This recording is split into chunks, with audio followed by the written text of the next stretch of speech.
यीशु मसीह के ज़िंदा और जलाली नाम में आपको पादरी अनील का सलाम।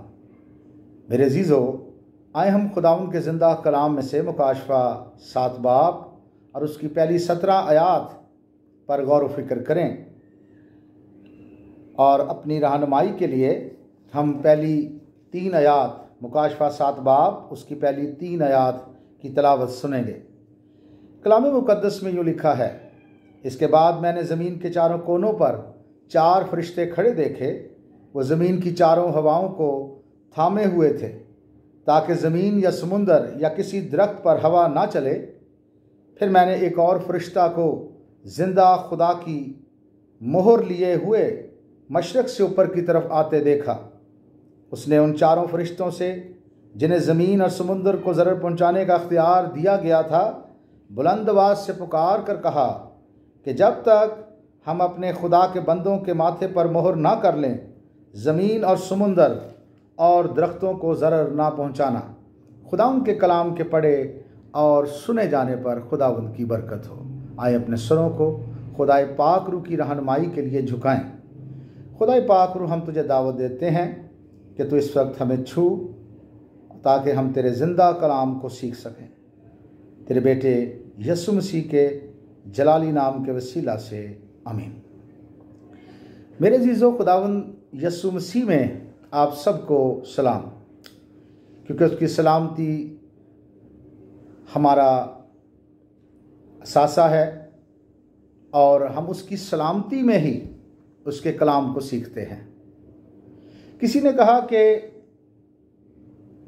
खुदा और बाइबल के बग़ैर दुनिया पर दुरुस्तगी के साथ हुकूमत करना नामुमकिन है।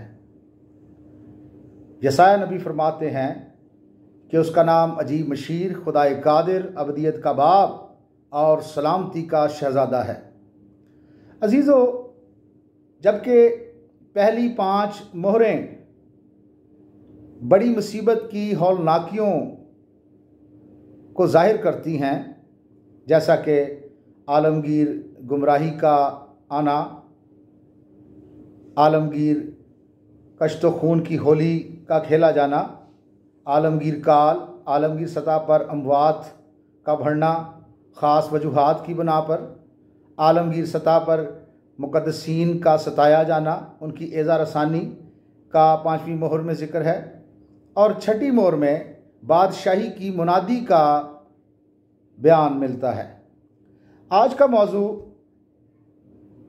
मुबशरीन पर मोहर का किया जाना, बादशाहत की मुनादी और आलमगीर सतह पर लोगों का मसीह को कबूल करना, कन्वर्जन्स का अहाता करता है। मेरे अजीज़ों, मुकाशफा की किताब का 7वां बाब और उसकी जो पहली आयत है उसको हम पढ़ेंगे। उसमें लिखा है कि इसके बाद मैंने ज़मीन के चारों कोनों पर 4 फरिश्ते खड़े देखे। वह ज़मीन की चारों हवाओं को थामे हुए थे, ताकि ज़मीन या समुंदर या किसी दरख्त पर हवा ना चले। पहली आयत हमें ज़मीन के 4 कोनों, 4 फरिश्तगान, 4 हवाओं के बारे में बताती है। और मुकाशफा पहला बाब उसकी जब हम 16वीं आयत को पढ़ते हैं तो वहाँ पे हम देखते हैं कि लिखा है कि उसके दाहिने हाथ में 7 सितारे थे। किसके दाहिने हाथ में? खुदावंद यीशु मसीह के। जब वो जलाली सूरत में यूहन्ना पर ज़ाहिर हुआ तो यूहन्ना ने देखा कि उसके दाहिने हाथ में 7 सितारे हैं। सितारे खादमो दीन भी हो सकते हैं, और स्पिरिचुअल मानों में हर कलीसिया पर खुदावंद निगहबान फरिश्ते भी मुकर्रर करता है। और हम देखते हैं कि मुकाशफा 4 बाब उसकी 6 से 8 आयात में, मेरे साथ निकालें मुकाशफा 4 बाब उसकी 6 से 8 आयात, तो वहाँ पे लिखा है, और तख्त के बीच में और तख्त के गिर्दा गिर्द 4 जानदार हैं जिनके आगे पीछे आंखें ही आंखें हैं। पहला जानदार बब्बर की मानंद है और दूसरा जानदार बछड़े की मानंद, और तीसरे जानदार का चेहरा इंसान का सा है, और चौथा जानदार उड़ते हुए उकाब की मानंद है। और इन चारों जानदारों के 6 पर हैं और चारों तरफ और अंदर आंखें ही आंखें हैं, और रात दिन बग़ैर आराम लिए ये कहते रहते हैं कि कदूस कदूस कदूस खुदावंद खुदा कादिर मुतलक, जो था, जो है और जो आने वाला है। मेरे अजीज़ों, हम यहाँ पे 4 क्रीचर्स को देखते हैं जो कि गालबन उल्मा का कहना है कि 4 क्रीचर्स चारों गॉस्पल्स की अलामत हैं। आइए हम सीखें कि ये कैसे हो सकता है। सबसे पहले मत्ती की इंजील आती है। मत्ती की इंजील पहले जानदार के लिए स्टैंड करती है। जैसा कि हम कह सकते हैं कि पहला जानदार मत्ती की इंजील के लिए स्टैंड करता है। पहला जानदार बब्बर की मानंद है। मत्ती की इंजील यहूदियों के लिए लिखी। यहूदा के कबीला का सिंबल यहूदा का बब्बर है, जो दाऊद की असल से है और 7 मोहरों को तोड़ने के लिए गालिब आया है। और दूसरा जानदार बछड़े की मानंद, जो मरकस की इंजील का इजहार है। मरकस की इंजील खुदावंद यीशु मसीह को बतौर खादम के जाहिर करती है। और फिर तीसरे जानदार का चेहरा लिखा है इंसान का सा है। और आपको पता है कि लूका ने अपनी इंजील गैर कौम के लिए लिखी और उसमें तमाम कौमों के लिए निजात का दरवाज़ा, निजात का पैगाम हम देखते हैं। और इस तरह से जो चौथा जानदार है वो उड़ते हुए उकाब की मानंद है। और यहाँ पे eagle a symbol of royalty for John. इसलिए हम देखते हैं कि ये चारों जानदार गॉस्पल्स के लिए स्टैंड करते हैं। तो यहाँ पे हम जो कॉमन नंबर देखते हैं वो 4 का अदद है। और इस हवाले से यहाँ हमारे लिए मैसेज है कि हमारा खुदावंद फरिश्तगान पर इख्तियार रखता है।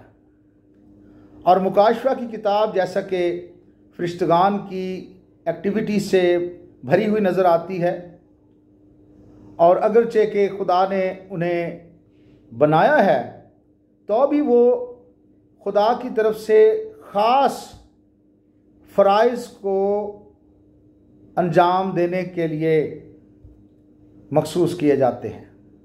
वो ख़ास कामों को अंजाम देने के लिए ऑर्डेन किए जाते हैं। खुदावंद उन्हें इस्तेमाल करता है अपने जलाल के लिए। पुराने अहदनामा में और फिर नए अहदनामा में हम उन्हें देखते हैं कि उनका रोल बड़ा एक्टिव है। वो खुदा के पैगामात खुदा के बरगज़ीदा बंदों तक लेकर आते हैं। खुदा की कौमों को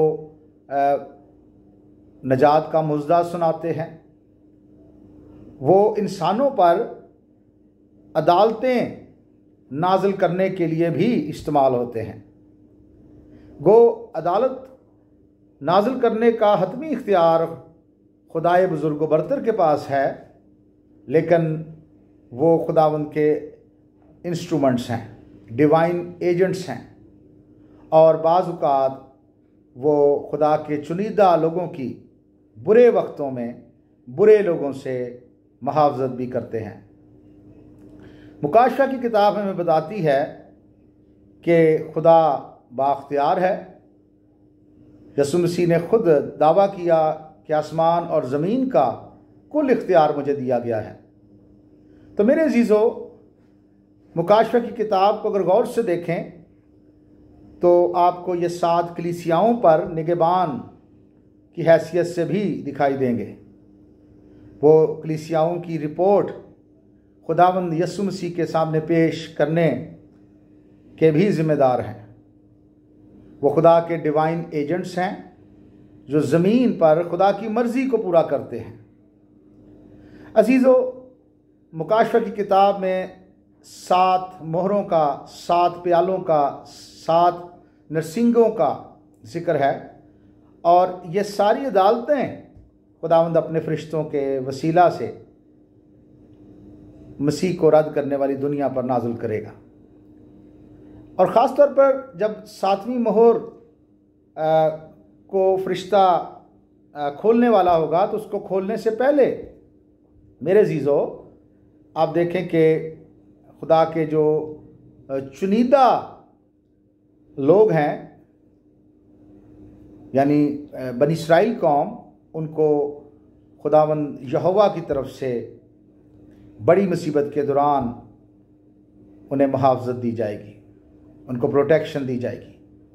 और जैसा कि हम खुदा के कलाम में देखते हैं कि 1,44,000 मुबशरीन को मखसूस किया जाएगा। जैसा कि कलीसिया के ज़िम्मे इंजीली मुनादी का ज़िम्मा है, इसी तरह खुदावंद की चुनी हुई कौम इसराइल के ज़िम्मे बादशाही की मुनादी का काम होगा।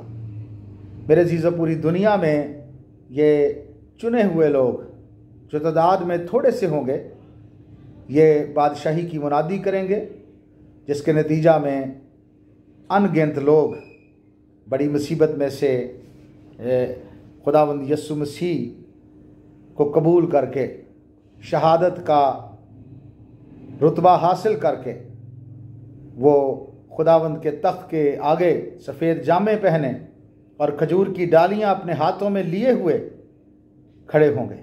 यह इस्तेहकाक उन लोगों को मिलेगा जो अपने जामे बर्रा के खून से धोकर सफ़ेद करेंगे। मेरे अज़ीज़ों, ज़रूरत इस बात की है कि हम यीशु मसीह को कबूल करें और मुखालिफ मसीह जो कि इस दुनिया पर ज़ाहिर होने वाला है, जो इस दुनिया का झूठा खुदा बनने की कोशिश करेगा, उसके बनाए हुए प्लान को रिजेक्ट करें। यूहन्ना और अपॉस्टल्स जो थे, उन्होंने इन लोगों को रिकॉग्नाइज नहीं किया, इसलिए कि ये लोग ट्रिबुलेशन पीरियड में यीशु मसीह को अपना शाफ़ी और निजात दहिंदा कबूल करेंगे। तो मेरे अज़ीज़ों, आज वक्त है कि हम अपने जामे, अपने बदन, अपनी रूहें, अपनी ज़िंदगियां खुदा के बर्रे यीशु मसीह के बेशकीमत लहू से धो लें। कलाम में लिखा है, वो बर्रा के खून और अपनी गवाही के कलाम के सबब से उस पर गालिब आए।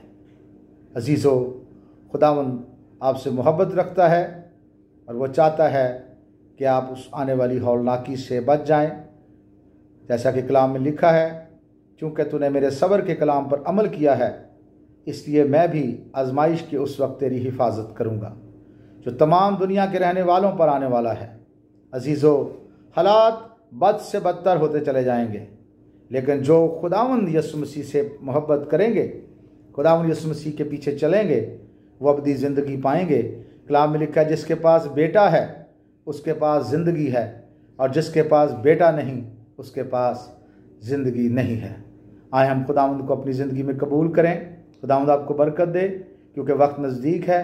कलाम में लिखा है कि तुम भी तैयार रहो, क्योंकि जिस घड़ी तुमको गुमान भी ना होगा इब्ने आदम आ जाएगा। आए अपने सरों को झुकाएं और दुआ मांगे। प्यारे खुदावंद बाप आसमानी, हम इस दुनिया की सलामती के लिए और एक खुदा अपने ख़ानदानों की सलामती के लिए, अपने अदारों की सलामती के लिए, अपने खुदावंद इर्द गिर्द रहने वालों की सलामती के लिए तेरे हजूर में एक खुदावंद सरबस्तूद होते हैं। तो हमारे खुदावंद मुल्क के साथ हो, हुक्मरानों के साथ हो, और एक खुदावंद इस मुल्क में अपनी सलामती का सच्चा नफाज कर। खुदावंद, बेशक तू ही सलामती का सरचश्मा है, तू जिंदा खुदा है, तेरे अलावा और कोई प्रस्तिश के लायक नहीं है। खुदावंद, तू हमारे गुनाहों को, खताओं को माफ़ कर। यीशु के नाम के वसीला से आमीन। खुदावंद आपको बड़ी बरकत दे।